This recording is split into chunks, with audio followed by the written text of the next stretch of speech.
Hello everyone, and welcome back to Powerful Nothing, a Magic the Gathering podcast, where we talk cube and other magical goodness. I'm your host Dan, better known on the internet through the YouTube channel 2SweetMTG, or the guy who now does the Spellify videos. And as always, I'm joined by my co-host James. How's it going, dude? Yeah, pretty good. Taken a couple of hours break from drafting Outlaws of Thunder Junction to talk about Outlaws of Thunder Junction on the internet, so it's all good. You're just doing your prep, doing your research. I love that. Exactly, yeah. Fantastic, yeah, because today we have part one of our set review for Cube for the Outlaws of Thunder Junction. In part one, we're going to cover white, blue, and black, so make sure you follow the podcast so you get notified when part two goes live in a week or two. Bit of housekeeping before we get underway. Firstly, as always with these set reviews, we are comparing every card in this set to every card ever printed in the history of Magic. We're also generally looking at them from a more standard cube environment, so things like pauper, peasant, unpowered, powered, and like budget environments. Not so much niche archetypes, things of cubes. So if we don't mention a card, it's not because the card is bad, it's more that we don't think it's going to see play in the wider range of cubes that the majority of people listening to this episode are going to be playing. In this particular set, we also had to be pretty ruthless with what we spoke about because there is a lot of cards being released.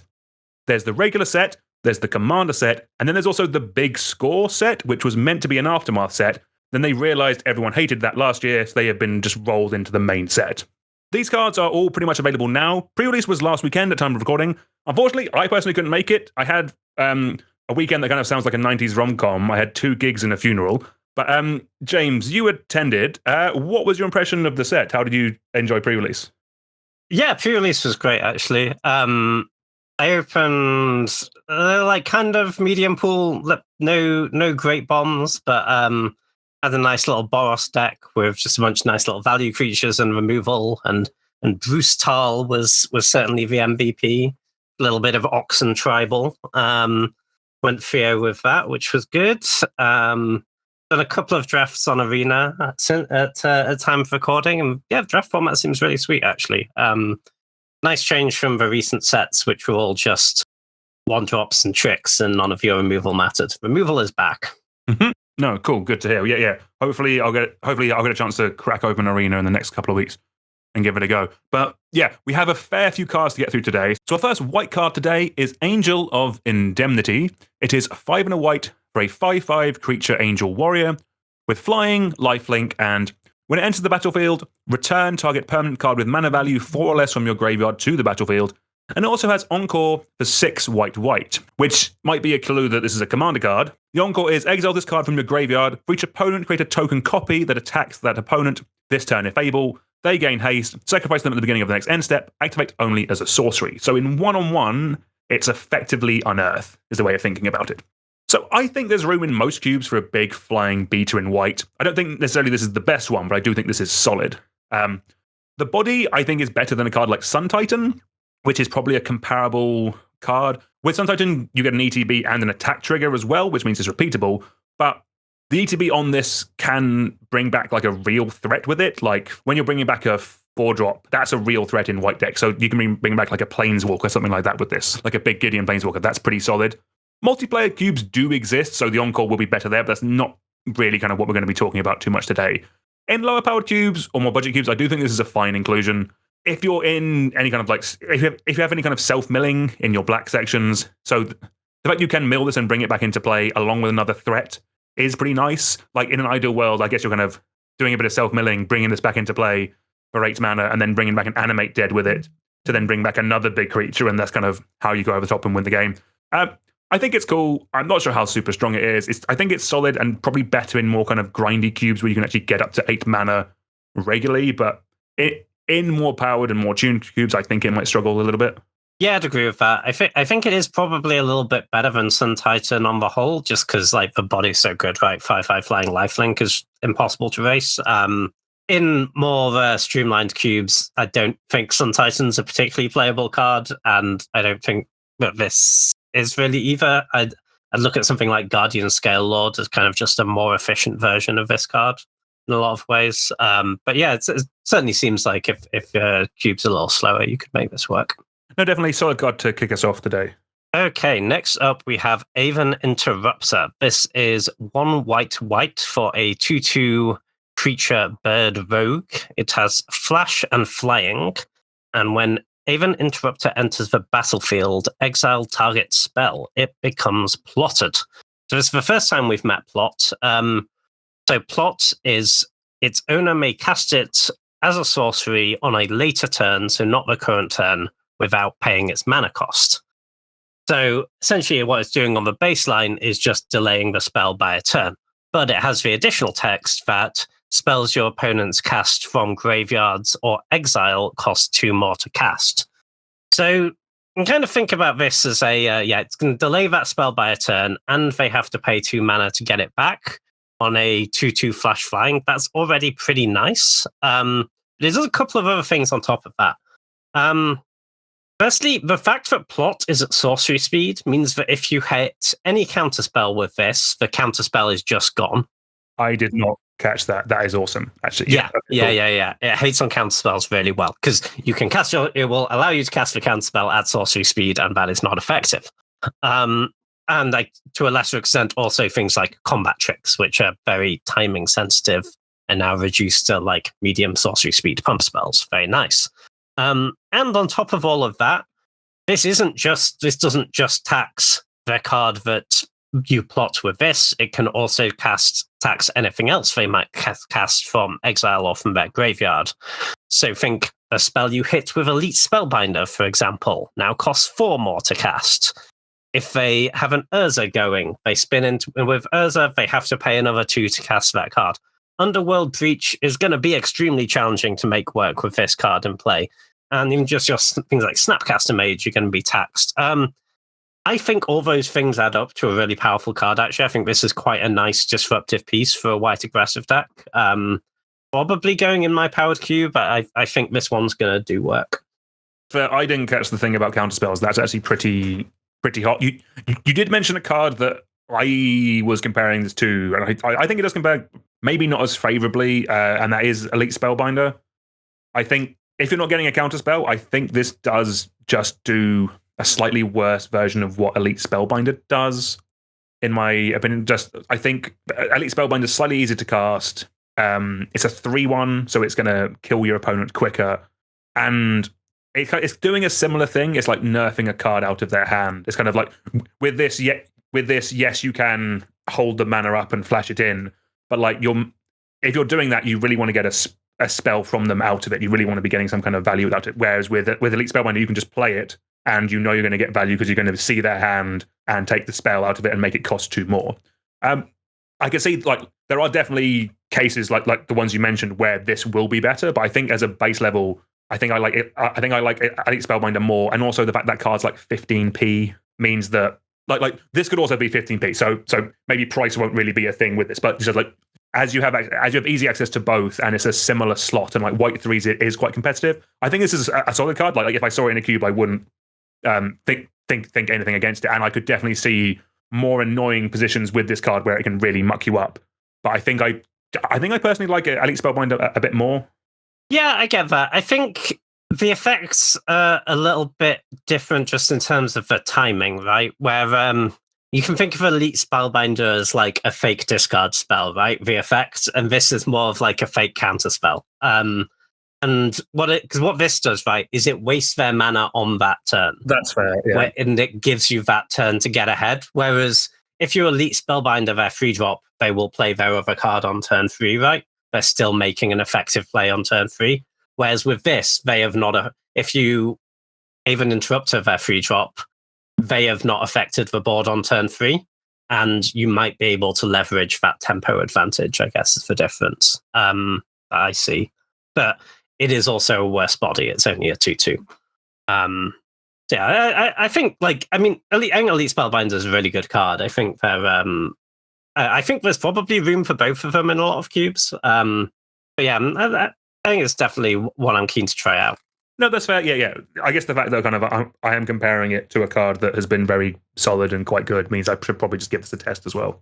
No, makes sense. This next card, James, I'm going to be throwing back to you pretty quickly, I think. But next up, we have Collector's Cage. It is 1 white for an artifact with Hideaway 5. As a reminder, that is when this artifact enters the battlefield, look at the top 5 cards of your library, exile one of them face down, then put the rest on the bottom in a random order. Importantly, it also has pay 1 generic and tap it, to put a +1 counter on target creature you control, Then if you control 3 or more creatures with different powers, you may play the exiled card without paying its mana cost. So I am struggling a little bit to find a home for this card. So whenever I see Hideaway, I think of wanting to cheat things into play with it. And like I know the ideal world is like, oh, you Grizzlebrand under your Shelldock Isle, that kind of thing. And kind of like I'm sure there is just a world where just having this in your aggro deck is a fine way to kind of like just get that additional creature on the battlefield a bit later on to push you over the edge. But like this kind of the Hideaway makes me think it wants to go in a deck that is cheating things into play, but to activate it, you need a board state of creatures. That part I think is a little hard. And like, if you are supporting counters in your cube, then I do like this a lot more. And by specifically that, I mean things like hardened scales that like double the amount of counters put onto things. Like if you have that in your cube, just having this as a repeatable way of doing that as a backup, as a base level, I think is quite solid. Because outside of Planeswalkers, there aren't really too many ways to just repeatedly put counters onto like a creature that you want to. So the fact that this is just 1 white and there's just a repeatable way of doing that means it could be solid. Yeah, if you're doing counters, I could possibly see this. What do you think, James? Yeah, the card's solid, actually. I agree. I don't think this is a cheat your Emrakul into play card. I think the requirement for even just having 3 creatures is going to be pretty tough in those decks. I think this is a fair card, but I think it's a pretty good one. Like the ideal, right, is that you want to, I think, sort of play this on turn 4, have a board of creatures, and you get your spell right away. And if you can do that, like, even like a decent amount of the time, I think the card's fantastic. Because, like, no, that's fair. You're getting the best card of your top 5. That's a lot of cards into play. So you'll probably get, if you can do it off 1 activation, you're getting a mana advantage, hopefully, right? Like, you hit your 5-drop, you're just up a couple of mana if you get this on the first activation. And you have this in play, which is, like, going to be relevant and spewing out counters. Like, obviously, that's the best case scenario, but in a big creature-heavy deck, that's not, like, that unreasonable. And we talked about, a recent episode, we talked about white creature decks. And, yeah, you do want some 4s in those decks. You do want a 5 or 2 sometimes. So it's not like you're always going to be hitting your 1 and 2 drop creatures. I think this is pretty cool. Like, it has some weird tension in that, like, the higher your curve is, the better it is in some ways, but also it wants you to have creatures in play early. But obviously, yeah, you don't want to just be hitting 2 drops. But I could see it in like a white-blue deck with a bunch of creatures and some good top end. I think this is very strong. Other thing to note, the counter is not sorcery speed. Pay attention to combat when this is in play. And neither's flipping it as well. Yeah. Yeah. So you can like end step your big 5-drop and hit them with it, and just pay attention to combat when this is in play. You don't get a lot of these sort of onboard tricks at this point, but this is one to watch out for. But yeah, I quite like the card. No, cool. No, fair enough. Yeah. I am adding counters to my cube, so maybe this is one I'll consider. And it also is just a cheap artifact as well. Like a lot of decks do just like having a number of artifacts in play, so that could be something. Yeah. But yeah, I think you do want like minimum 15 creatures or cards that put creatures into play. They can be planeswalkers or whatever, obviously. Yeah, it makes sense. All right, next up in white, we have an absolute banger. This is Dust Animus. It is 1 white for a 2/3 creature spirit with flying. As if you control 5 or more untapped lands, Dust Animus enters the battlefield with 2+1/+1 counters and a lifelink counter on it. So that would be as a 4/5 flying lifelink, which sounds quite late because obviously you'd need to tap 2 lands to cast this. But the joke is that you don't, because it has plot. So it has plot for 1 white, so you can pay 1 white, exile it from your hand, and on any future turn, you can cast this for free at sorcery speed. I think this card's pretty phenomenal, actually. The baseline, the like backup plan is kind of fine, right? 2/3 flyer for 2, perfectly serviceable. But I think the real money you get with this is like, imagine in like blue-white control, right? You plot this on turn 4 and have your counter spell up. And then turn 5, you play your 5th land, you have a 4/5 flying lifelinker, and you have all your mana untapped. That seems pretty phenomenal to me. Or your turn 5 is like, play a Wrath, then cast my 4/5 flying lifelink. Actually, that doesn't work because you can't.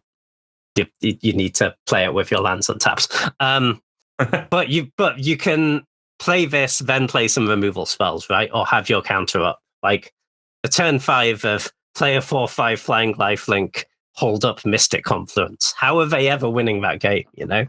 That is such a you play, James. I don't know. I think this card's really strong, actually. Like, I don't think you want it in like your super, super aggressive deck, because obviously you need to have 5 lands before it gets really good. Like 2/3 flying lifelink for 2/3 fly for 2 is fine but unexciting. But I think in any deck that gets to 5 a reasonable amount of time, I think this is going to be really good.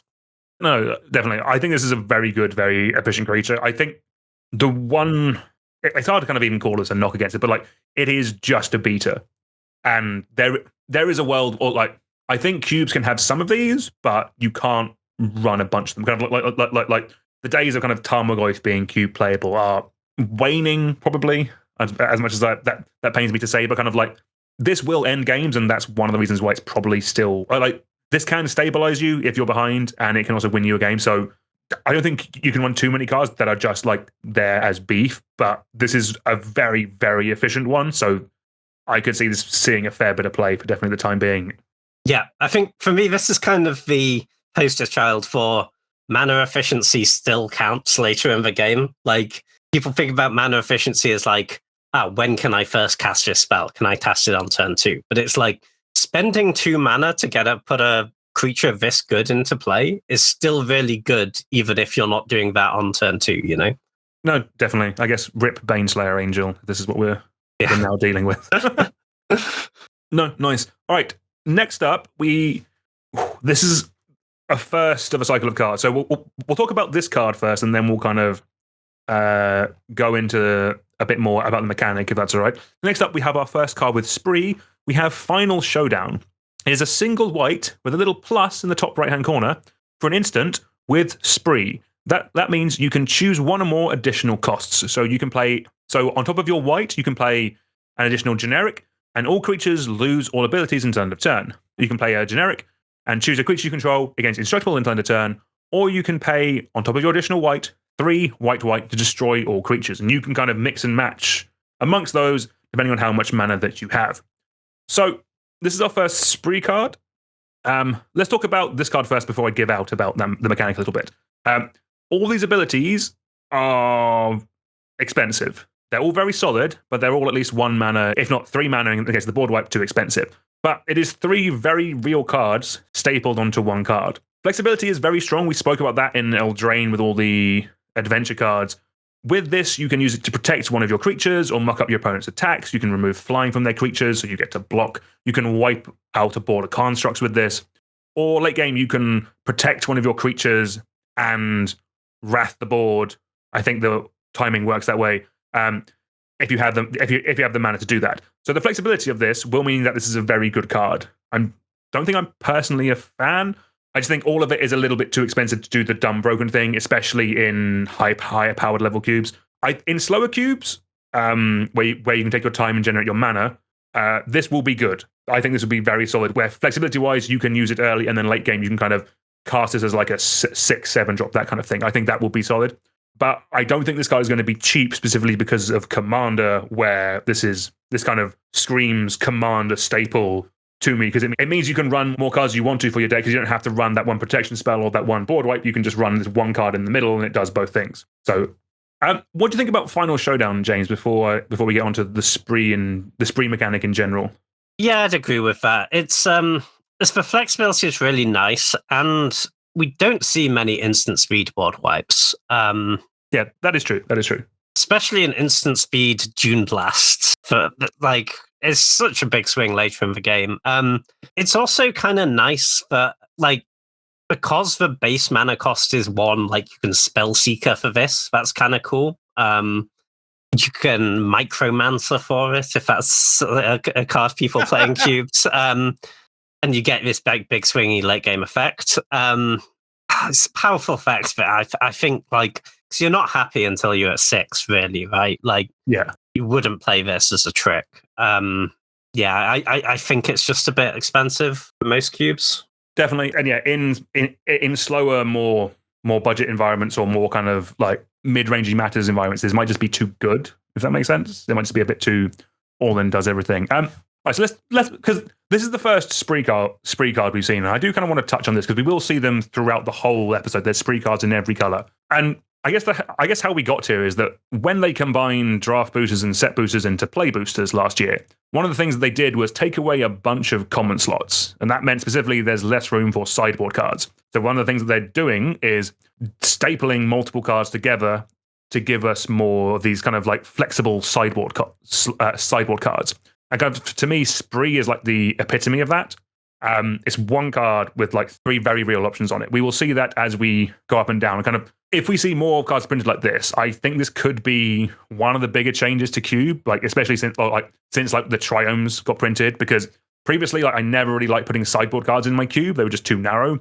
But with cards like these, we could be getting to a world where we could be at a point where kind of like it could be correct to cut Wrath of God for this card because it is more flexible and does more things. And like obviously we'll look at each card on a case-by-case basis, but kind of just like how flexible these cards are could really change how cubes are made in the future. And like, I'm not saying I don't like that. I'm just kind of, it is a mindset change we might have to start thinking about going forward as there's more cards printed in this play booster style where there's just going to be more options on cards, basically. Kind of like more like if we see a lot of kind of like there's another white card coming I'll come to in a minute, which is one mode playable card, 2 mode sideboard options, which probably means it's just a playable card. But like that's kind of where I am. Kind of, what do you think about spree as a mechanic, James? What's your thoughts? Yeah, I think it's an interesting point. I hadn't thought of it that way.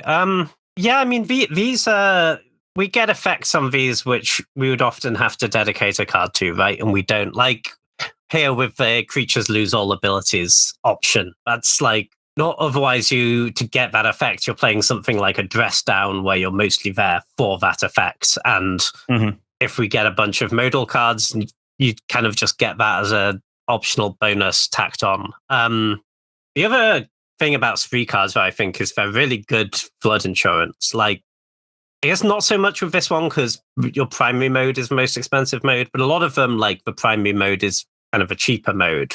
But then you're like, oh, I flooded out later. Because, it's not a modal card in that you pick one of the options. You can pick all of the options if you have enough mana. So they're nice if you're to have powerful things to do late game and have your lands not be dead without having to put a bunch of ridiculously expensive cards in your deck. Yeah, I agree. Cards with spree all up and down this set review. So we'll kind of, in this set review, we're going to be kind of looking at them individually, but kind of like, once the dust is settled with these a little bit, we'll probably have a bigger conversation about them kind of and their impact, especially if we see more of them. Because I don't think spree is a mechanic to, like, it's not like tied to, it's not like shootout or something like that. It's not like tied to out to Thunder Junction or the plane that this is on. It like, spree seems like a word that could come up again, basically. It doesn't seem like I'm going to be tied to it. Yeah, for sure. Like the triumphs, for example. Yeah. Cool, right. Right, with that out of the way, I thought that was worth having a quick chat on. Do you want to take it away with our next white card, James? Yeah, for sure. Next up, we have Nurturing Pixie. This is a single white mana for a 1/1 creature fairy rogue with flying. Suntail Hawk is the baseline. When Nurturing Pixie enters the battlefield, you may return up to 1 target non-fairy, non-land permanent you control to its owner's hand. If a permanent was returned this way, put a +1/+1 counter on Nurturing Pixie. 1 mana, 1/1 flying isn't good enough, even in like Peasant and Pauper cubes. There are better options for that. So you definitely need to have good stuff to return, stuff you actively want to return. But if you do, this is a nice card. They look at stuff like Core Skyfisher sees play in some low-powered cubes quite a lot of the time to get that sort of bounce re-triggering ETB synergies. It's a tiny bit more flexible because you can return lands, but generally not like the thing you want to do with it. Yeah, I think this is probably a pretty good upgrade over that, honestly, because it's you just get that mana efficiency. Like on turn 4, you cast this, return your 3-drop with a good ETB, play it again. Seems kind of nice. Having said that, it's like obviously it's not a super pushed card or anything. I think this is probably one for peasant or pauper, but not pauper. It's uncommon. It's probably one for peasant. But I think it could have a good home there. No, definitely, I agree. Yeah, it's just the fact that it's cheap, it's efficient, and it can reset an ability or a blocker while giving you a 2/2 flyer. Like that's good and fine, and nothing much more than that. I think. Yeah, solid one for peasant. All right, another one for peasant, and maybe more. Next, we have our second spree card of the day, and this was the one I was referring to that feels like a 2 sideboard card stapled to a possible real card. It is Requisition Raid. It is a single white for a sorcery with spree. So you can pay 1 generic to destroy target artifact, you can pay 1 generic to destroy target enchantment, or you can pay 1 generic to put a +1 counter on each creature target player controls. So I'm hoping by reading that you can kind of see that this is what I meant by the epitome of sideboard cards. Kind of like the first 2 abilities scream sideboard. Like you would not run those in a cube at all. But the fact it comes with the ability to put +1 counter onto all your creatures. We've mentioned those strategies already today. If you have that in your cube, it's interesting because like if you have +1 counters in your cube, this could be a perfectly solid card in that deck. Like not amazing, but perfectly solid. And then it gets better by the fact that it has the flexibility of the sideboard options. The interesting part though about this is kind of, and this is part of the conversation, and one of the reasons why spree is so interesting is that if you were the +1 counter player, normally you and you were in pack 3, you could wheel this. If you know you're in this deck, if it was just to put a counter on each creature you control, you know you could wheel that. But the fact that it has sideboard options attached to this card means that it's not a free wheel. If there's any other white player in the draft, they could pick this up actually, and that's kind of interesting. I don't know, that's definitely something I was thinking about when I was looking at this card. For power level, I think this is fine. I think it's a perfectly fine card for peasant. 2 mana, put a counter on each creature you control. That is pretty good. That's just fine value, and then on top of the flexibility of answering more powerful things on artifacts and enchantments. So what do you think about this card, James? Kind of is it something that could see play in powered cube because it can take out an artifact, something like that, while also having some play in a white X aggressive deck as well? What do you think? So I think to be main decking this card, even in something like powered cube where there are more artifacts, you basically want that third mode to just be a decent card in your deck. I think that sort of Anthem your team, especially this where it's, you have to already have the creatures in play. It doesn't apply to your future creatures. I think for really high power cubes, the thing is, if you have a board that's where this is good, you're probably doing pretty well anyway. And there's just a lot of scenarios where people are removing your creatures really aggressively, and you're going to be putting a counter on 1 to 2 creatures, and that's not really worth a card. Listen, it's clearly a playable card in both formats because you'd board in the distrant, and if you ever get to get an artifact and an enchantment, you're really making your money back. I don't see it, I guess, in those cubes as a main deck card because and if you want ways to kill artifacts and enchantments, you can just Prismatic Ending, for example, can kill their mocks for 1. You don't need to play this this card that doesn't hit creatures. If you're not supporting that, if you're not making that +1/+1 counter worth a card. But for even slightly low power level cubes, I think, and if you're going wide really well, or you have those counter synergies, I could definitely see running this card. Because if you can even kind of justify the spell of Wander White, put a counter on your team, then you get really nice upside off the other 2 modes. Yeah. I think part of it is I'm having trouble evaluating this card just because I've not played with spree yet. I don't know how it's going to play in queue, but yeah. Mostly it's just clicker. All magic mechanics are just clicker. Yes, 100%. Right, do you want to take it away with our first blue card, James? All right, first up in blue, we have the invitational card of the world champion himself, Nathan Stoyer. This is Duelist of the Mind. It is 1 blue for a creature human advisor. It is a star 3 with flying and vigilance. Duelist of the Mind's power is equal to the number of cards you've drawn this turn. That's going to be as a baseline 1 on your turn because your draw step and 0 on your opponent's turn. However, whenever you commit a crime, you may draw a card. If you do, discard a card, and this ability triggers only once each turn. So this is the first time we've had committing a crime on a card. So committing a crime is whenever you target an opponent, anything that opponent controls, or any cards in an opponent's graveyard. That includes spells they control on the stack or any permanents they control. That's certainly not a difficult condition to meet. You can trigger that pretty frequently, but you probably aren't triggering it every turn. Kind of like this card. It's definitely doing a lot of work for you. I think you can certainly loot, probably every other turn is maybe a reasonable approximation. And if you really need to loot, you can play your spells in a slightly different order and probably guarantee a loot in a, blue-black, blue-red deck with a bunch of removal, discard, counter spells. You're gonna be committing some crimes. If we say we're committing a crime on most of our turns and sitting for 2, that's okay. But it really gets good is when you're, casting your cantrips as well, and your brainstorm is hitting for 4 at that point, which is quite nice.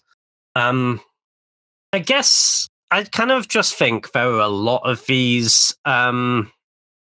blue 2-drops that do a bit of looting, and I don't know that this is the best one. I think Malcolm is better than this card. It has flash. It always loots. It kind of has an upside if I don't kill it later on.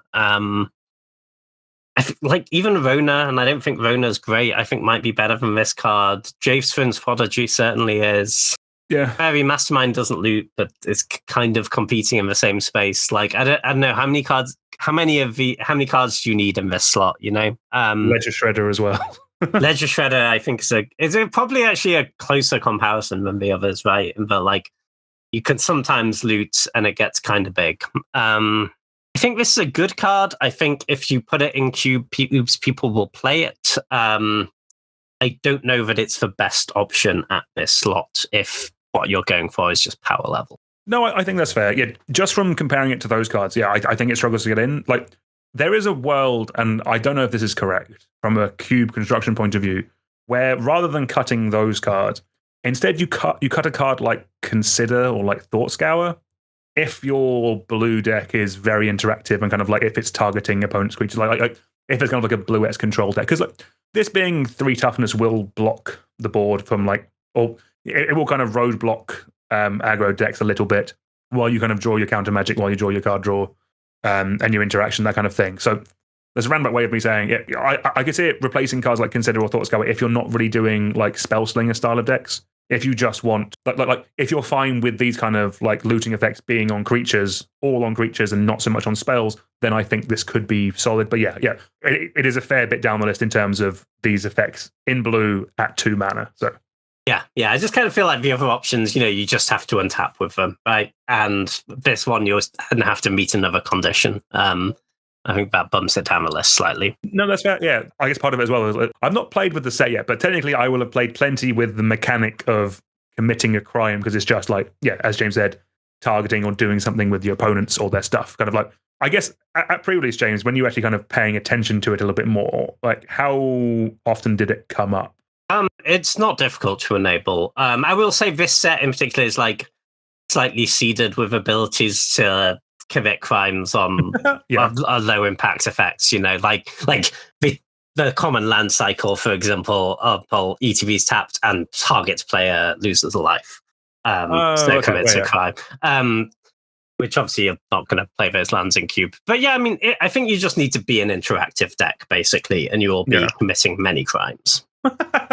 Good. All right, next up, I get another spree card. Next up, we have Phantom Interference. This is a single blue with the plus. For an instant with spree, you can either pay 3 to create a 2/2 white spirit creature token with flying, or you can pay a colorless, or you can do both, to counter target spell unless its controller pays 2 generic. So I'm going to go out on a limb. I'm not sure this is too much of a limb. I think this is the 4th best of this effect. I would put this below, I'm talking about soft counters when I say that, not making a 2/2 flying body. I would put this below Mana Leak, Miscalculation, and Loose Focus. It's also a common, so you can actually see a fair bit of play in Pauper and Peasant cubes. after those three, I think this is probably the best one. And like, you don't need that many of them because like I'm not including cards like Actual Counterspell or Remand or like the hard counters in there. So you don't need too many of these in like 360 or 540 cubes. But in 720, I could see you running this as the fourth one down option, basically, and you'd probably be happy with it there. Yeah. I guess I'd probably at that point just be having more of like the memory lapse, remand stuff, you know? Because I kind of consider remand and memory lapse soft counters because the spell doesn't actually go away, you know? Softish count, no, or hardish counters. Yeah. They're somewhere in the slightly flexible counters. Soft scented. Yeah. Yeah, I kind of just don't know that the mode of I can pay 4 and get a 2/2 flyer is that much of a backup. Because like the problem with these cards are always that they're very bad later, right? And this helps with that, but it's a pretty anemic 2/2 flyer, isn't it? A 4 mana. I get that, but like in like Peasant Cube, you don't have like Sublime Epiphany. Basically, what I'm saying is this is the Pauper Sublime Epiphany, James. You pay 5 mana, you counter their spell, you counter their 5 or 6 like Crawl Worm or whatever it is, Colossal Dreadnought. You do have Dismiss in Pauper Cube, though. But a bit of depth. Yeah. I'm not saying this is like I think this card is perfectly fine. Like there's a world where I could swap out this for Loose Focus, which I do think is a good card, and I think it would be comparable. It would do a similar job. I'm not saying it's like obviously there are better counter spells than this, but I think this is a solid card that in budget cubes and in Peasant and Pauper cubes, I think this is a perfectly fine include. That's my kind of. I don't think you'll see it in my cube. You won't see it in your cube, but I think this will see play.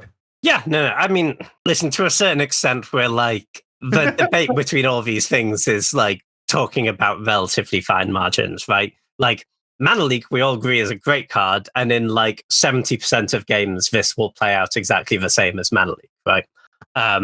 So it would certainly like if you put it in a cube, it would see play. I think we'd better, Are there better options? Yes, but it's a fine card.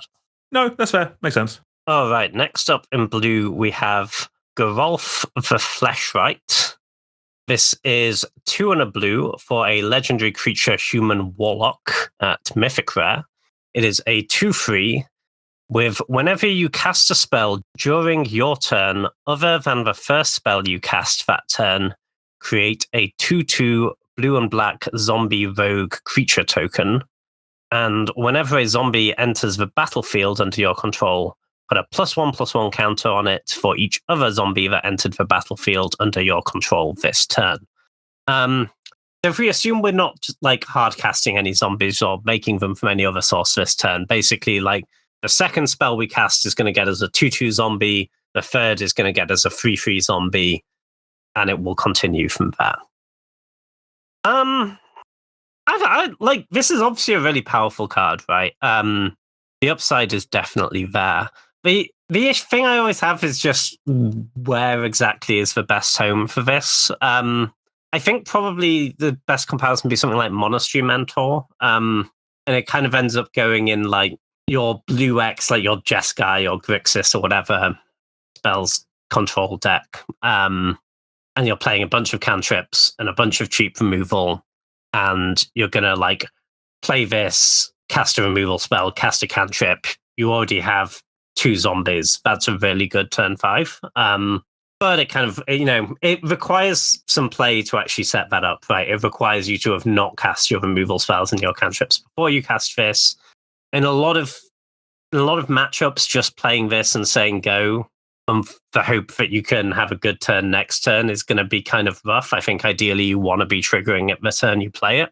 And often in those decks, it's like, well, I'm not playing a ton of other creatures, so when I do play creatures, they're going to die. Obviously, it's not like prescribing that, right? You could put this in a creature deck. It can trigger off creatures, but it's just generally harder in creature decks. In creature decks, generally, you've played your cheap creatures before you have played your free drop. And that makes it hard to play multiple creatures in the same turn later in the game.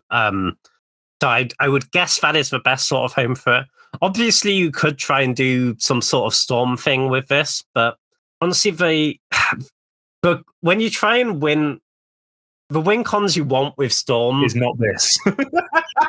don't require you to pay any mana at the start, because like you want to put all your mana and resources into going off and casting your Yawgmoth's Will and making a bunch of mana or whatever your storm deck might be doing. And then the last card you play once you have made your mana can be your win condition. You don't want to have to pay the mana at the start before you have recast all your rituals from your graveyard or untapped your lands or with your High Tide or whatever you might be doing. And even if you did make it work, you've still got to pass a turn. It's kind of rough. So yeah, I think that sort of blue interactive deck is probably the best home for it. What do you think? I think I'm a little higher on it, but not massively. Like the fact that the fact that it counts creatures makes it more interesting for me. That rather than just like another like Talrand or Puppet Stitcher, which we've seen like plenty of those kind of like spell slinger cards that reward you for casting instant sorcery. The fact this can be creatures, I'm assuming it also means that if you played this on turn 4 and then followed up with a 1-drop, no matter what it is, you would make a zombie. And that kind of play pattern I think is okay. Like for the mana investment, at a minimum, your deck needs to be guaranteeing you at least one zombie token out of this. Otherwise, it's actively bad. Obviously, if you're running zombies in your cube, then this gets a lot better. Typal matter stuff is a bit trickier to support, kind of like in higher power level cubes, because it's more kind of a thing that like a cube is doing. So kind of like you might have creature type matters in each of your colors, and like blue is the main paired color with black as the kind of zombie pairing, if you see that kind of thing. I think it's a fun card. I think it's like with the zombies, the fact that the first ability isn't tied to the second ability. It's not the zombies you make from it. It's just if you play other zombies with it, then they'll get counters and stuff. I think this is one, I think it's a cool card, but I think this is more for Commander, if I'm honest with you. Like, stick it in a Grim Commander deck or something like that and go to town, but maybe not one for Cube. Yeah, that's fair. I think it's interesting. It's definitely one I have, of all the cards in the set, this one I have the most sort of uncertainty on, maybe. Oh, that's fair. Like, because I could see a world where, like, maybe it's just good because you go, like, turn 4, play this, play one spell, I have a blocker against your aggro deck. Even if you kill it, then it's like I've kind of got something, and then if you don't, I'm really going to go to town. I'm kind of interested in it, but I'm not super confident in how it'll play out. It's interesting, and obviously, even if you're not, this will also apply to another card we'll get onto in a little bit. Kind of like there are just sporadically zombies in Cube. Like, it is a well-supported creature type. You don't have to do too much kind of jingling or rearranging of a cube to just have a couple of other good zombies in there. So maybe if you have those ways of triggering it, as well as the kind of like, play this on turn 4 and fatal push something or cast an opt, that might be the kind of synergy package that you need to make this card pretty good. But yeah, interesting card. Yeah. I think this is one that if we tested this, I can imagine it either being quite fun and cool or doing stone cold nothing, basically. That's kind of where we are with it. Right, let's move on to just another, I think, just solid card for Peasant. Next up, we have Slick Shot Lockpicker. It is 2 and a blue for a 2/3 creature human rogue at uncommon. When it enters the battlefield, target instant or sorcery card in your graveyard gains flashback at the end of turn. The flashback cost is equal to its mana cost, and also it has plot for 2 and a blue. So this is Snapcaster Mage at home for Peasant cubes. The fact that you can plot it is nice, as it means you get to use all your mana to cast the spell with flashback on a later turn. The lack of flash and the mana cost of this card, it being 3, means it won't see play in high-powered level cubes, but it seems like a slam dunk to test in Peasant cubes, just because you don't really have access to much of that effect. I think there was one on a Saga from a couple of years ago that was fine, but the fact that this is a bit more instantaneous, in the fact that it only delays you 1 turn rather than, I think the Saga was 3. You don't get this effect at uncommon, basically, is what I'm trying to say. And I think for that reason, it's probably worth testing because it is unique at that rarity. Yeah, for sure. I think this is a really nice card for Peasant Cube. It very much looks like Snapcaster Mage. I think the incentives it gives you are actually slightly different because Snapcaster Mage pushes you to have lots of really, really cheap spells in your deck because you're paying the 2 mana before you can cast your spell. So your spell needs to be cheap so you can cast it on a reasonable turn of the game. This just kind of doesn't have that problem. Like, you can plot this on turn 3 and then on turn 4 or later. Like, plot this on turn 3, turn 4, cast a 4 mana removal spell with gets you some value, and then turn 5 you just play this and cast that again. You know, it's it kind of pushes you to have the more high impact spells in your deck.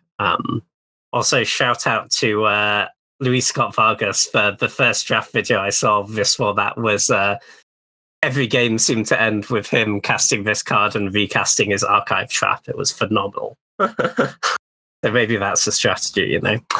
Okay, fun. Cool. Next up in blue, we have Smirking Spelljacker. This is 4 and a blue for a creature Djinn Wizard Rogue.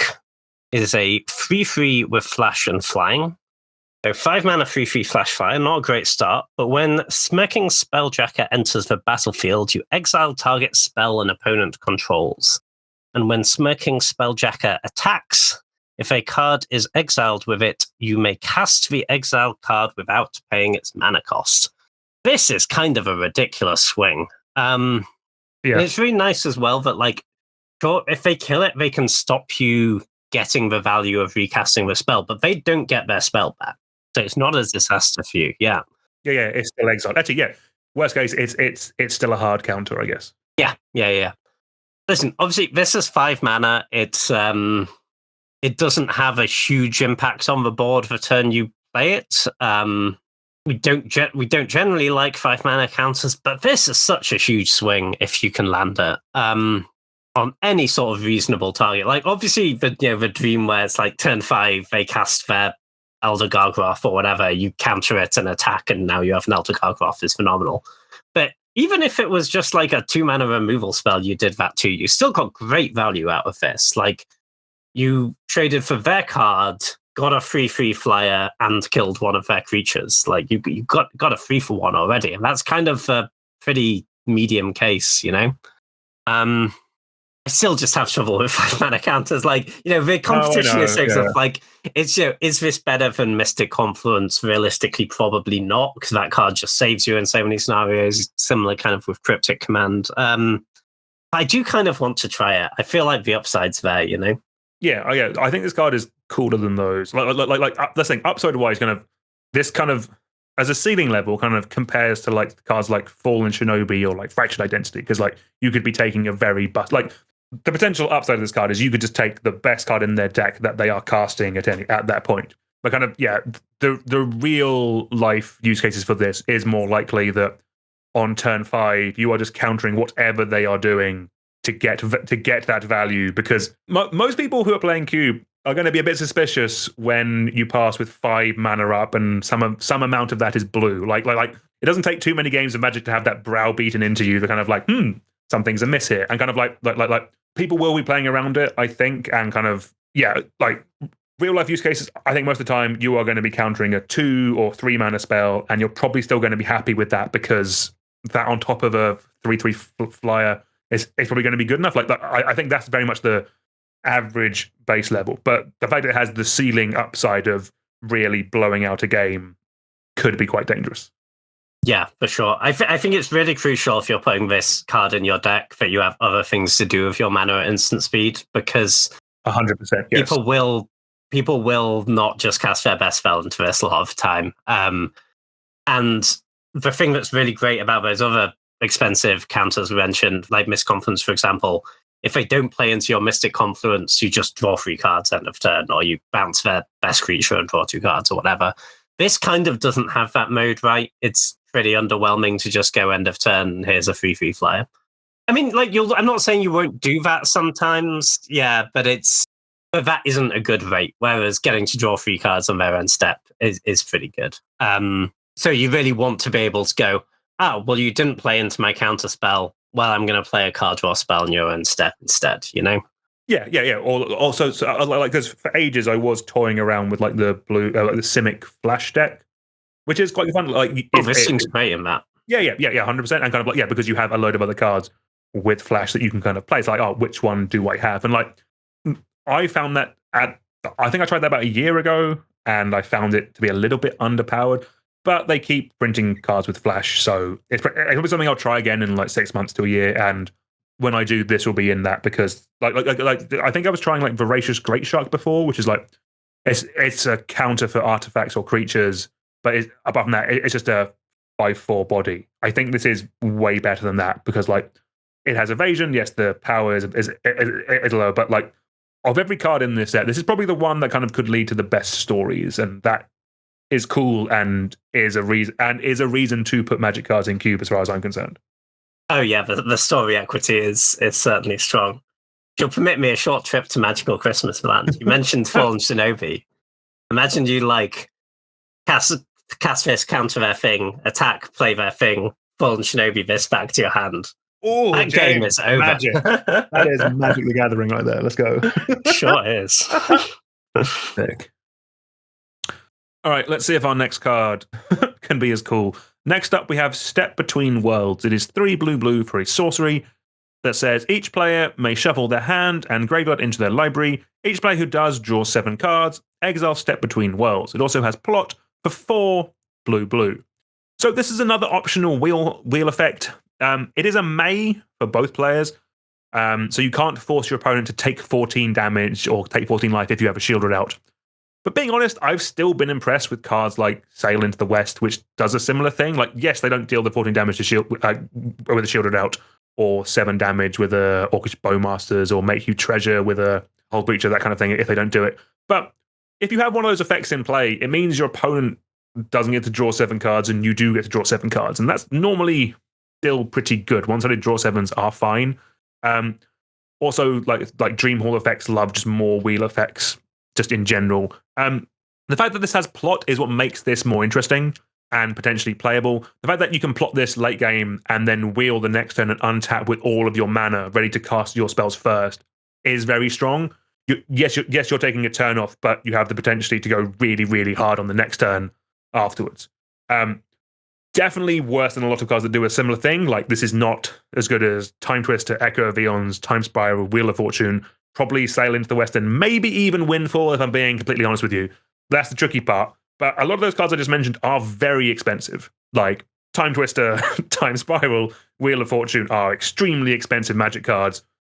And just having access to more wheels from modern printings is something that like the wheel deck is very cool and can be made up of multiple things. Like you don't have to play with you don't have to play with Shieldred. There are like cheaper options to pay you off for that. So if you're putting it together, if you wanted a wheel style of deck in a more budget environment, it's definitely something you could do. And Step Between Worlds is probably a card for that.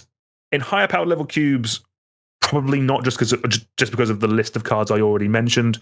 But yeah, where if you're not proxying your cube or things like that, then I think this is a perfectly solid option in some more less all-in environments where Shieldred is a bit too good. Yes, for sure. There is a lack of non-reserved list wheels, and this is a wheel. It has some downsides, but wheels are very powerful if you build around them, and it's cool to have that effect at a non-stupid number of dollars where you don't have to remortgage your house to build your cube. Right. You get a spree card this time, James. I sure do. Next up, we have 3 Steps Ahead. This is a single blue plus for an instant with spree. The spree options you have are you can add 1 blue to counter target spell. The baseline to cancel, 1 blue counter. You can add 3 mana to create a token that's a copy of target artifact or creature you control. Or you can add 2 mana to draw 2 cards, then discard a card. Best cancel ever printed, I want to say. Probably. It is kind of still a cancel, though. The other modes are not close to being cards you would play on their own, right? 3 mana, draw 2, discard 1 is not good. Obviously, there are situations where it might be good, where you want to discard your reanimate. But 4 mana token that's a copy of a thing. That instant speed is not bad. Like you don't see too much of that. Like again, it is a bit a Magical Christmas Land, but like you can like copy your flash target or your sneak attack target or your pitch elemental with this, which is not something you normally get to do with clones. And I had realized that it is still 4 mana on top of everything else I've just said, but having it with a potential counterspell. Yeah, copying like a Solitude or something is kind of cool. I hadn't thought of that. Yeah, I think the baseline is. I think it's like you're there for the cancel, and then when the other stuff comes up, you'll be happy about it, and it will be good. And that flexibility makes it better than just a cancel. However, I struggle to see situations where I would like take this card over one of the 2 mana counter spells that are good. You know, like unless there like very specific synergies I have that make me want this, like I really want the discard outlet or something. Like I'm not taking this over like a mana leak or a memory lapse or something, you know. But it's a lot of options, a lot of flexibility. Late game, if you have a lot of mana, you can do multiple of these things, and that's going to be great for you. Cool card. I could see trying it. I think none of the modes are fantastically efficient, but there's so much flexibility here that I think it just kind of justifies itself. It is very flexible. Like I think this is one of the spree cards I'm probably going to test. This might be my favorite of the ones we've spoken about so far, I think. But imagine this just in a reanimator deck for a sec. Like yes, it is a 3 mana counter spell, but it kind of does things that those decks want, like not fantastically, but kind of at a fine rate. Like it can protect your big thing once you got it into play. It can make another one of your big thing once it's in play. Not the legendary ones, but it can still make you another effect of it. Or it can put your thing into the graveyard if it's stuck in your hand. Like that's pretty good. It's very flexible. I don't know what else to say about these bloody things. It's very flexible, and I think like if Reanimator is a big thing in your cube, then I think this gets better. Outside of that, it's flexible, but kind of like how flexible it is and how much value you'll get out of it will be dependent on the things that are in your cube, and that's kind of the thing with all of these, basically. Yeah. You like your magic cards to do things. These magic cards do many things. God, they do things. I'm like, the more I'm thinking about it, the more that all of these should just see play in most commander decks. The more I'm just looking at them, just like, next commander, I'll have like 6 mana to do all this. Oh god, yeah, that spell's going to be great in commander. Yeah. I haven't done my card market order yet, but that's a conversation for later. Cool. All right, let's move on to our first black card of the day. We next have Caustic Bronco. It is 1 black for a 2/2 creature snake horse mount. With whenever it attacks, reveal the top card of your library and put it into your hand. You lose life equal to that card's mana value if Caustic Bronco isn't saddled.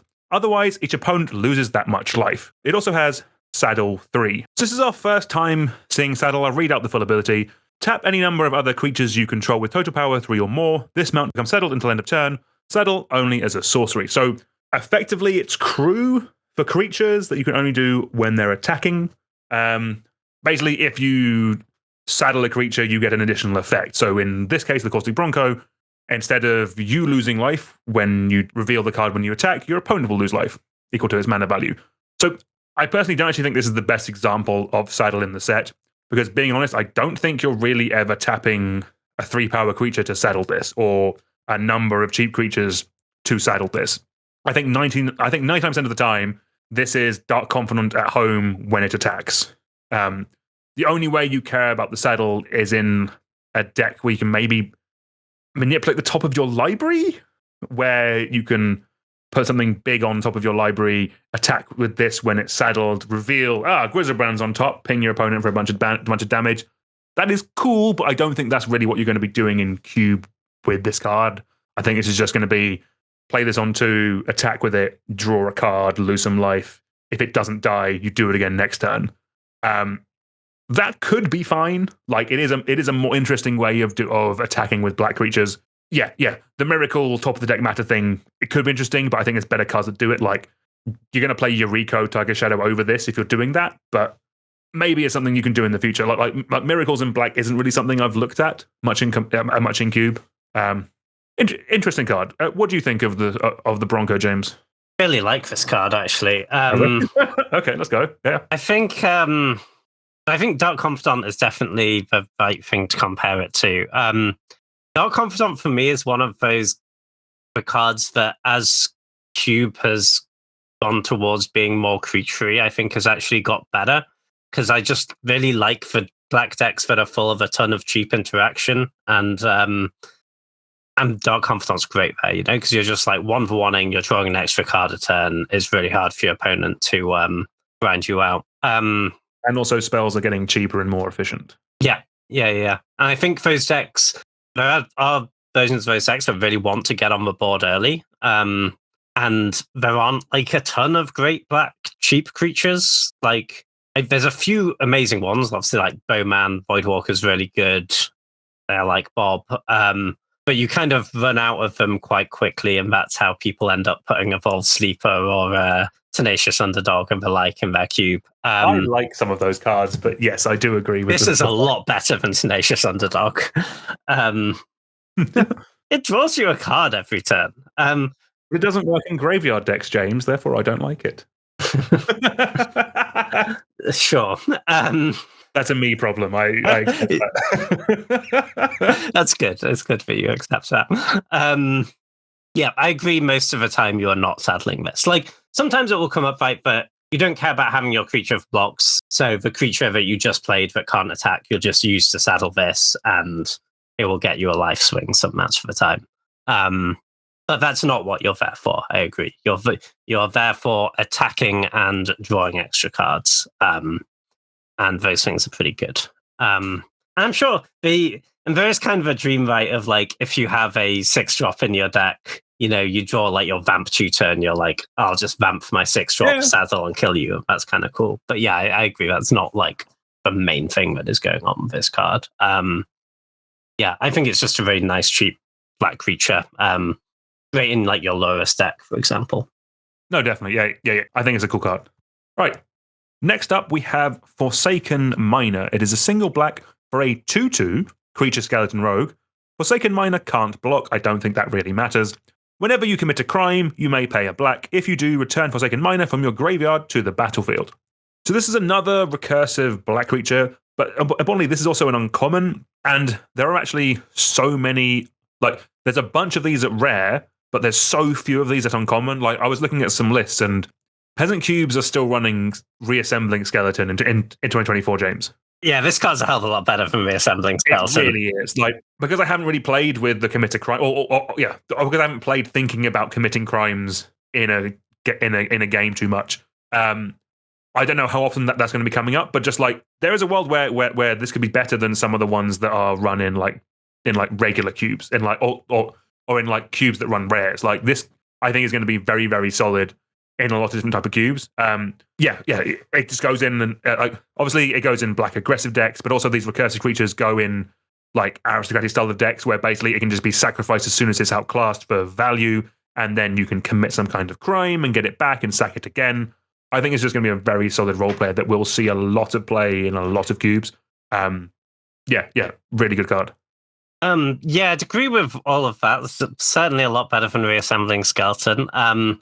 Nice in just any deck that wants some disposable material. I think there's actually it can do more powerful, more combo-y things though, I think. Really? Let's go. If what you sacrifice it to commits a crime in and of itself, this will already be in the graveyard and you can pay for it. So things like Yawgmoth Fan Physician, things like Goblin Bombardment. If you have this card in Yawgmoth, if you have this and Yawgmoth out, as you can just repeatedly, as many times as you want, pay 1 life and 1 black mana to put a -1/-1 counter on their creature and draw a card. That's really powerful. That's very good, actually. Yeah.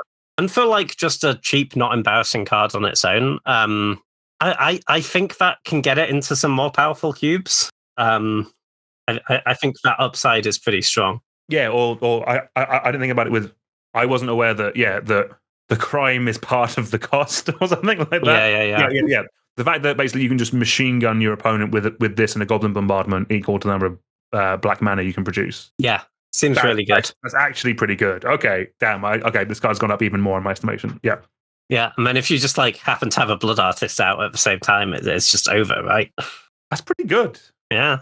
I think I quite like that. Damn, I might need to consider the miner. Actually, I'm in the process of putting a bit of sacrificey fodder stuff back in, and just that seems pretty good. Actually, Hon, does this work with? This does work with broadside bombardiers as well. Actually, that's quite fun. Oh it's just, yeah, that's it's just fine. It's just just repeatable fodder for broadside bombardiers. Yeah. And broadside bombardiers, you're limited to 1 a turn, but that's true. But it's still dealing 3 damage. Yes, it's still good. Yeah. Nice. Yeah. Okay, fun. Cool. Nice. Good card. Sweet. All right, do you want to take it away with our next black card, James? Sure. Next up, we have Gisa the Hellraiser. This is 3 black for a legendary creature human warlock at Mythic Rare. The 4/4. It has a ward cost of pay 2 mana and pay 2 life. As skeletons and zombies you control get +1/+1 and menace. Create 2 tapped 2/2 blue and black zombie rogue creature tokens. This ability triggers only once each turn. So I guess first thing to say, if you're supporting zombie tribal, then yeah, absolutely put this in, or somehow skeleton tribal. I can't imagine that's a thing. Outside of that, I feel like this is sort of promising to be a Grave Titan and not being a Grave Titan. Okay. Obviously, it's a fine card, but the thing is, right, so committing a crime, yes, it is a thing you can do with a good amount of regularity, but it is going to be hard to commit a crime the turn you cast this most of the time, right? You're 5 mana to cast. Like, sure, you could like wait until you got to 6 and then play your Fatal Push afterwards, but you probably needed to cast your Fatal Push before, you know? So we're probably not triggering that the turn it comes in. The ward cost is annoying, but most of the time won't be enough to save it. It's a 5-drop. We can probably pay that 2 mana by that stage. So you kind of have to untap with this, right? And I could still just about get on board. But then the zombies are tapped, and for me that kind of kills it as a standalone card. Because it means it's a lot of turns before this is really starting to stabilize you, you know? And you need your expensive cards to catch you up from behind. And I think this just doesn't do that quickly enough. That's fair. Yeah, my notes are pretty much similar, but kind of what you were saying about commit a crime, like this is the card I want to play with Goblin Bombardment. Yeah, that stuff's good, I guess. Because then if you have those 0 mana like activated abilities on the board already, yeah, and then at least if they kill it, you got your 2 zombies and you're tapping with them. Yeah, exactly. And like that's the thing, like it, yeah, like that. That's like obviously the triggers only once per turn is specifically, I'm assuming, because of Goblin Bombardment. Otherwise, that would be infinite. Yeah. But the fact is, you do on the turn you play this with like another bit of creature, another creature you have. You make 2 zombies. You do on their turn, then just every turn you're pinging them for 1, making an extra zombie. That's decent-ish engine. And I mean, at some point you're just attacking with the zombies because they're 3/3s with menace. Yeah, you know. Yeah, exactly. The fact this is 3, the fact it makes your 2/2s 3/3s is very strong. 3/3s are very big. Yeah. So the other thing that's worth mentioning is, like, black 5-drops is not as anywhere near as contested as like black 3-drops or even black 6-drops. Like there is definitely a gap. Like there is definitely a gap in cube for 5-drops. Yeah. I agree. Slam dunk if you're running zombies or if you just have a decent amount of zombies naturally in your cube. And we mentioned it earlier, like if you have like Carrion Feeder, if you're doing Aristocrats, if you have Maya Triton, if you're doing Self Mill, like if you just have a number in there, this will get better.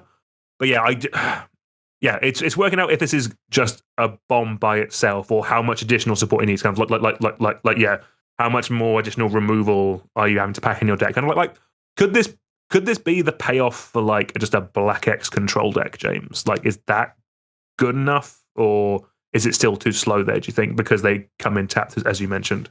Yeah, I think for me the thing of they come in tapped and you probably don't get them the turn you play it. Obviously, I know you're not running those Goblin Bombardment type stuff in that deck, probably. But that is an interesting point. If you have, I think, just any like activated abilities that are gonna let you trigger this the turn you play it, then I like it a lot more. Because then it's like, if they don't kill it, you're swinging for a huge amount of damage next turn, right? If you get the zombies the turn you play this, the next turn you're swinging for 10. That doesn't sound like a reasonable thing. Yeah. Yeah. That would make me like it a lot more. So maybe it's just kind of a build around of like, can I commit a crime for 0 mana, you know? Yeah. I think if we're just hoping to playing it, not triggering it, hoping to untap with it, I'm kind of off it. But if we have ways to do that, I'm interested. I'll be honest, my main takeaway is horde gobbling bombardments as quickly as possible. Yeah. All right. Let's see if that continues with our next card. Next up, we have another black 5 drop, so do keep that in mind, what I said about there not being as many good ones. Next up, we have Harvester of Misery. It is 3 black for a 5/4 creature spirit with menace. When it enters the battlefield, other creatures get -2/-2 until end of turn. But importantly, it also has pay 1 and a black and discard Harvester of Misery. Target creature gets -2/-2 until end of turn. So, if I'm honest, if this was just a black 5 drop, I probably wouldn't like this. I think it's be mid. Just 5/4 menace that comes in and there's a bigger nausea effect to the board is okay. But the fact that this has a discard ability that can also act as a removal spell or a combat trick, I think is very nice. Kind of, we saw with cards like Troll of Khazad-dûm that cards that put themselves into the graveyards are good. Yes, this won't be like the top 5 targets in a reanimator deck, but this being in that deck or in a deck that's running Animate Dead, that kind of stuff, this card will make those decks better because it is interaction early in the game. Later in the game, it can stabilize you against the aggro deck. And it can also the fact it can put itself into your graveyard and be that reanimator target if you're not drawing well. Like, it can do all that. This just seems very solid, and I think this will actually play out probably better than it just like breeds or looks on the card. Yeah, no, I with that. It has really nice flexibility, good early, good later. Like 5 is very castable, you know. Not a lot bad to say about this one, really. Not like a Buster's card, but a very solid inclusion. I guess the only knock on it is that whilst it is kind of modal, both of the modes are good against the same decks and bad against the same decks. Like, this is a card you would want to board out if you played against a control deck, right? Because 5 mana, 5/4 menace is just not impressive. But the reality is most people have creatures. I like the card. I think it's strong. Oh, nice. All right, we're back to Peasant with our next card, James. Do you want to take it away? Yeah, next up we have Hollow Marauder. This is 6 and a black, so 7 mana for a creature Spectre Rogue. Is a 4/2, not crushing the vanilla test so far. However, this spell costs 1 less to cast for each creature card in your graveyard. It has flying, and when Hollow Marauder enters the battlefield, any number of target opponents each discard a card. For each of those opponents who didn't discard a card with mana value 4 or greater, draw a card. And the reality is, most of the time, by the time we're casting this, they're not going to want to discard their expensive cards because they're probably able to cast them. I think this is really cool for Peasant. It's obviously a build around. You can't just be like, look, I have some creatures in my deck, my opponent might kill them, and then they'll go to my graveyard. You need to be very proactively stocking your graveyard with creatures. But I think like there's enough payoffs for that stuff that's probably a good archetype. Like, spider spawning is legal in these formats. There's a couple of interesting cards in this set, but reward you for having creatures in graveyard. There's a few other sets that have rewarded that. And once you have this being quite cheap, like, it's not going to be an early game thing, but later in the game when this is cheap, you're going to cast it, get a card out of their hand. A lot of the time you'll draw a card. It's a 4/2 flyer. They kind of have to kill it, or that's going to clock them really quickly. And then these decks are pretty good at getting creature cards back from the graveyard, and the longer the game goes, the cheaper it's going to get. So you can get to anywhere, then later in the game, you're just recurring this, you're casting it again for like 1 or 2 mana. It's going to be, I think it could be a really nice little engine piece for those decks. I quite like it. But definitely just one for Peasant. I think there are better payoffs you can do if you're higher rarities. Yeah, 100%. Yeah, you nailed it. It's a payoff for like a Golgari self-millie style of deck. Like, we saw something similar with like Writhing Necromass, but that was like a same mana cost and same reduction, but for a 5/5 Death Touch. this having 4 power flying just seems quite a bit better, actually. If I'm honest with you, like this will actually kill your opponent. They can't really chump block it that often, and I think the bottom ability is a bit more flavorful than like it's good value, but it's not like game breaking or anything like that. Kind of like you're here because hopefully this will be like a 2 mana or a 3 mana 4/2 flying on like turn 5 or 6, basically. But yeah, in Peasant, I think that's very good, and it's a nice little reward for those decks as well. Yeah, for sure.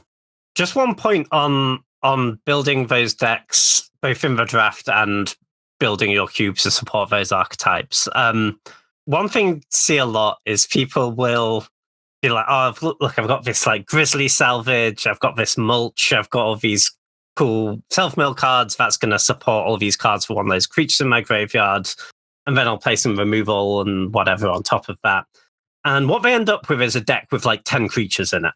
And then the deck doesn't work because it's very hard to get enough creatures in your graveyard if your creature density is really low. You really need to prioritize creatures that mill yourself. Like Sata Wayfinder is kind of the poster child here, like that sort of stuff. Yeah, you want to ideally your creatures get value and mill themselves, but whenever you have the option between having a spell doing that and a creature doing that, prioritize the creature.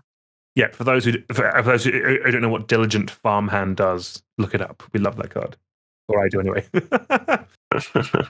All right, next up we have Hostile Investigator. This is 3 and a black for a 4/3 creature, ogre, rogue, detective. When it enters the battlefield, target opponent discards a card. Whenever one or more players discard one or more cards, investigate. This ability triggers only once each turn. So, I'm going to be honest, like base level, I'm not a massive fan of this card. I think it will struggle specifically just because black 4-drops are very good. Like, it's competing up against things like Grief, Shieldred, and Yorkmoth. Like, those are some bangers of Magic cards. The trouble I have with this card is kind of like, effectively, it reads a 4-mana 4/3 that makes your opponent discard the worst card in their hand and makes you a clue token. There will be the fact this is symmetrical. The fact that you get a clue token on both sides means that it does do stuff if you're doing things with Madness, which obviously I'm a massive fan of at all times. So yeah, you discard your Root Waller to a different effect. You get a clue token. The fact that this doesn't really fit in that deck in terms of anything else is just giving you that clue token, which I don't really think is something those decks want. It doesn't need an additional value piece to the side. It needs a blue Root Waller, if I'm honest with you, something like that. But I think it's a fine card. The fact it's a mythic is one reason why it kills it for me, because this card is just going to be randomly expensive because of like wheel decks, that kind of stuff in Commander. Like I'm assuming in Nekasar decks in Commander where actually, how many will this make if you wheel with this? Does it only ever make you one clue token, or does it make you like 14 one time? It includes the least good fun phrase in Magic. This ability triggers only once each turn. All right, am I missing something, James? Is this card actually good? I think it's okay. I'm like a tiny bit higher on it than you, but it's not that's fair, kind of thing. I agree that 4 mana, they discard a card, you make a clue, make a 4/3. Like, that card's like kind of okay, but not great. Like, the 4/3 is like a big enough body that it's affecting the board as well, you know?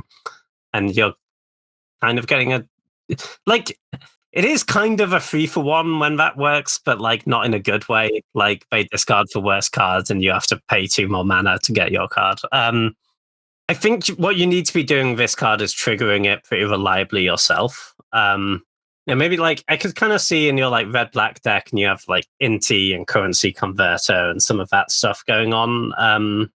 And maybe this card is like a nice little value engine that gets you some value up front. So even if they kill it, you're not that sad. But I think it's maybe like kind of okay that. I don't think it's like busted card or anything. No, makes sense. Right, we're back to Peasant next with our next one. James, you want to take it away? I'm going to be saying Peasant plus maybe some other cubes, I think. Next up, we have Lively Dirge. This is 1 and a black plus for a sorcery with Spree. you can pay 1 additional mana to search your library for a card, put it into your graveyard, then shuffle. So entomb, or you can play 2 extra mana to return up to 2 target creature cards with total mana value 4 or less from your graveyard to the battlefield. This card's kind of interesting to me. So the sort of baseline things you can do with this is you can pay 5 mana to put any 4-drop from your deck into play, which is kind of nice. I think there are definitely decks and even pretty powerful cubes that would be interested in doing this, right? Like, just have another way to access my shield red to go with my wheels, that sort of thing. And on top of that, it can be, listen, it's a really bad inefficient entomb, right? It's 3 mana for a sorcery speed entomb.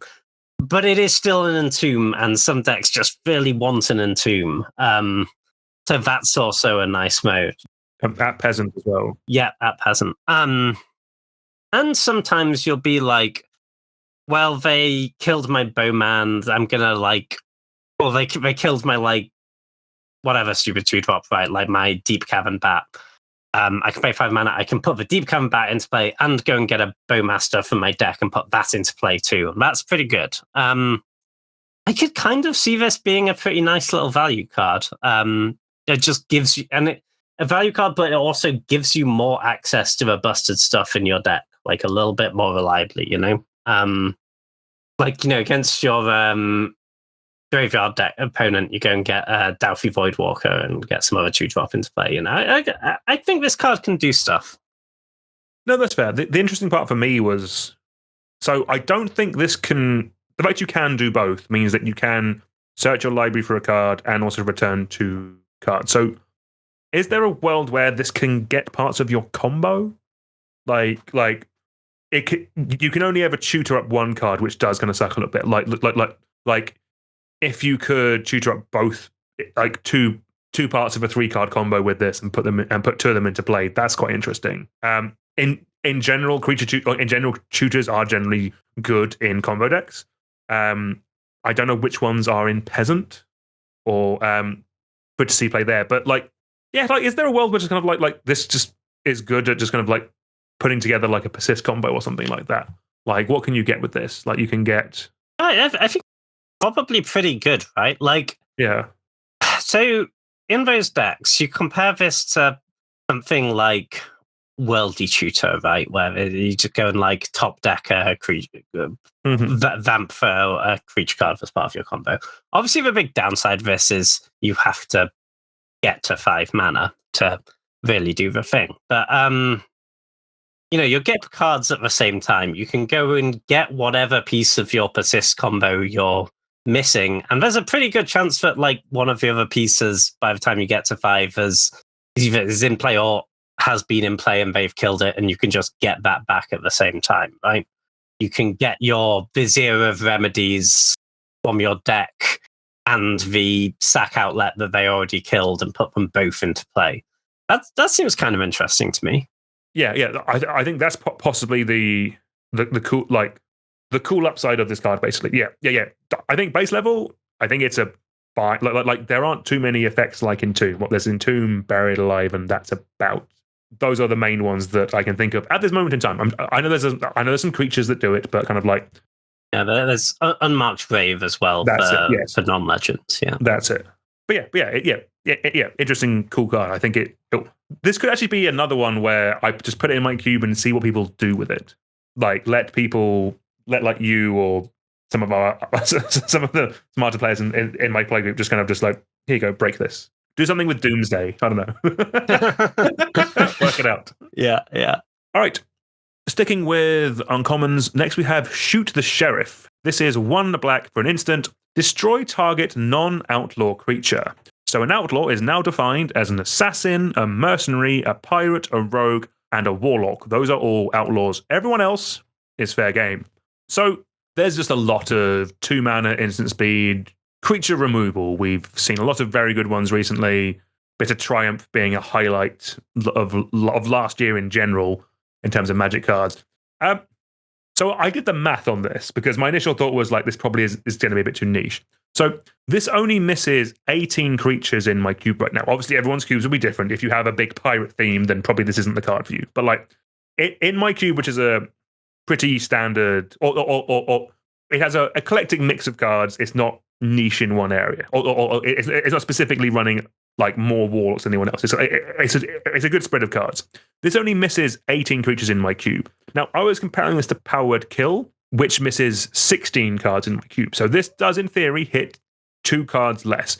But the power level of the cards that they both miss is wildly different. Like, so here are some highlights. So yes, Shoot the Sheriff will miss Broadside Bombardiers and Ragavan, but it will hit Atraxa, Murktide Regent, Sign of Draco, Grizzlebrand, and Chaos Defiler. Something like cards that Power Word Kill does miss. And so it does feel that kind of Shoot the Sheriff is better at hitting the bigger creatures. Power Word Kill is better at hitting the smaller creatures, which kind of, for 2 mana, you kind of... People have been more annoyed, I think, when they can't kill the Grizzlebrand with their Power Word Kill. And Power Word Kill, I'm talking about it because it does still see cube play. It's still in my cube. It still see plays in other cubes. It is a perfectly good Magic card. If you were running one of those, I think you maybe swap it over. Yeah, it's an interesting card. There's plenty of these out there. That was kind of the math I did with this to kind of justify it to myself. What do you think about Shoot the Sheriff, James? Does this like? So I spent 2 minutes talking about Power Word Kill. Does it even get in above other black removal spells that I definitely probably should have compared this to?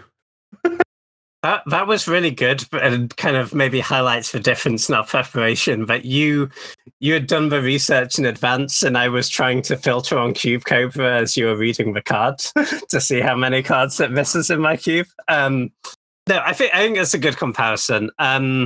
If we say they miss similar number of cards, like sure, killing Gristleband is obviously a higher impact creature to be killing at the time, right?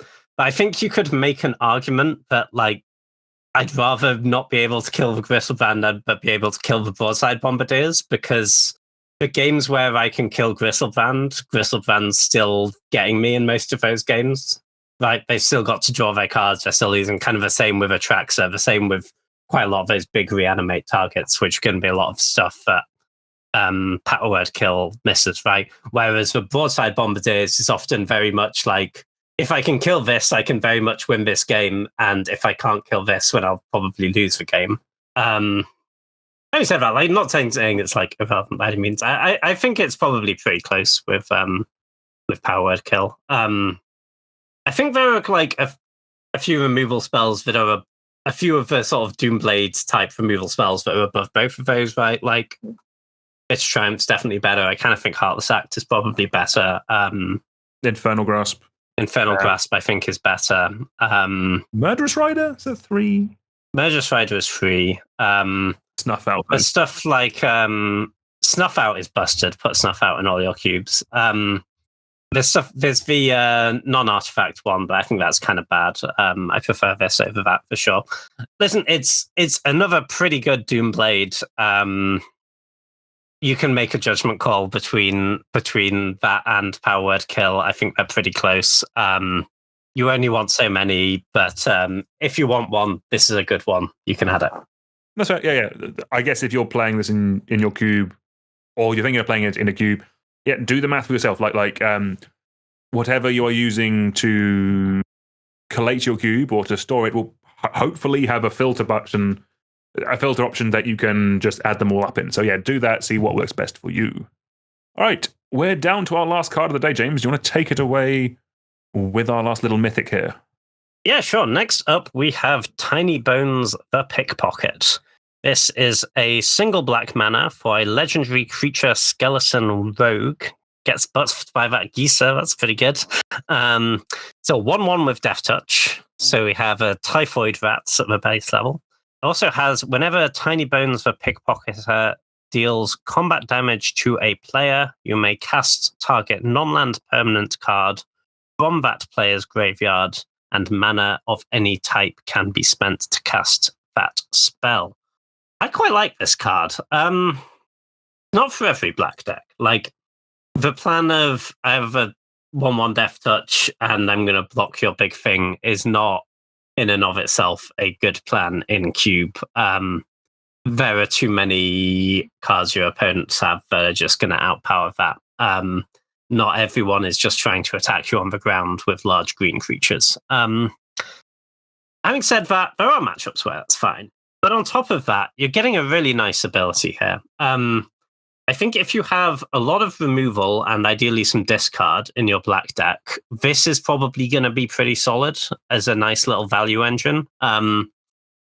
Just imagine, like you play this, they go Birds of Paradise, you kill the birds, attack them, cast their birds. That's kind of nice, right? And I was being restrained because I said Birds of Paradise and not Ragavan. Yep. This, and some late game is such a small mana investment up front, and anytime you get something with this, it's going to feel pretty good, I think. And as we discussed a bit earlier with the Dark Confidant variant, there are black decks that really like to get on board early. Let your Gix draw you cards, recur this with Loris, and it's a really nice, cheap way to do that. I think you do need, certainly removal because you want to be able to get it through when it's good, and discard to be stocking up their graveyard. But people play a lot of cheap permanents. Like obviously, this isn't very often going to be able to like recast their 5-drop or whatever, right? Because you've got to be able to get it through later in the game is going to be a bit trickier, and then have 5 mana left to cast that thing. But people play a lot of cheap cards, and in your interactive black deck, they're going to go to a graveyard. If you can get this through, I think it's going to get you some good value. Oh, I think that's fair. I don't have too much to add. That it's kind of, it's the best typhoid rats ever printed, I think is the fair thing to say. Yeah, I just look at this card and just think this is just going to be incredibly annoying. Yeah, for all the reasons that you said, kind of just, early game, if it can buy you a couple of turns and they don't attack you with their creatures because they like their creatures, then it's already done enough to kind of get you that base value. And then, later game, as you said, if you can steal any kind of relevant creature from their graveyard, then you're probably just happy with this. I do worry if it could just be not impactful enough.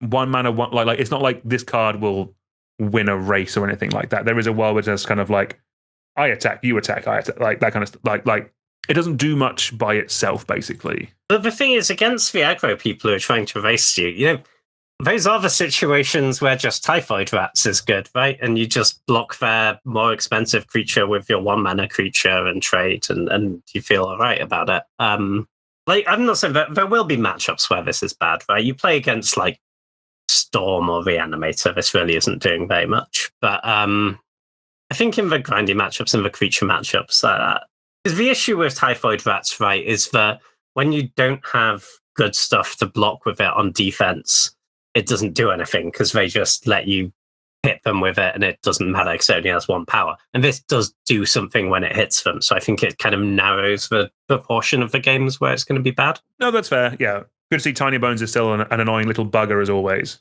Right, so I think that's going to do it for today. James, pleasure as always. Thank you, man. No, always good.